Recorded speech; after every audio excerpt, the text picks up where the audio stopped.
என்ன பூவுன்னு கேட்காதீங்க, இதை தாமரை பூவுன்னு சொல்லுவாங்க தமிழில்.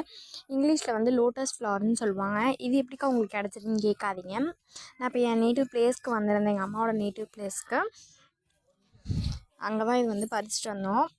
செம்மையாக இருந்தது பார்க்கவே. இதை பற்றி இதை 2 வீடியோஸ் போட்டிருக்கேன், மறக்காமல் செக் பண்ணி பாருங்கள். இது உங்கள் ஊரில் என்ன பூவுன்னு மறக்காமல் கமெண்ட்ஸில் சொல்லுங்கள். நீங்கள் என்ன பூவுன்னு சொல்லுவீங்க அப்படின்னு சொல்லுங்கள். எங்கள் ஊரில் இது வந்து லோட்டஸ் ஃப்ளவர் அப்படின்னு சொல்லுவாங்க. இதுக்குள்ளே லோட்டஸ் சீடுமே இருக்கும், ஆனால் அது க்ரீன் கலரில் இருக்கும். இது வந்து இந்த போன வாட்டி வந்து இந்த கலரில் இருந்தது பூ, இந்த க்ரீனு லைட் க்ரீன் இருந்தது.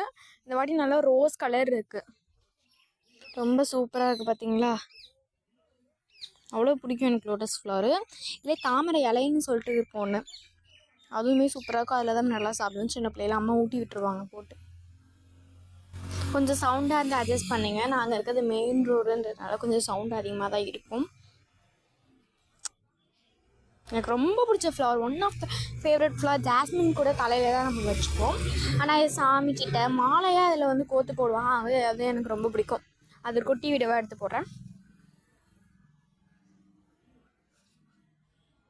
எப்படி இருக்குன்னு சொல்லுங்கள். சரங்கி பாய்.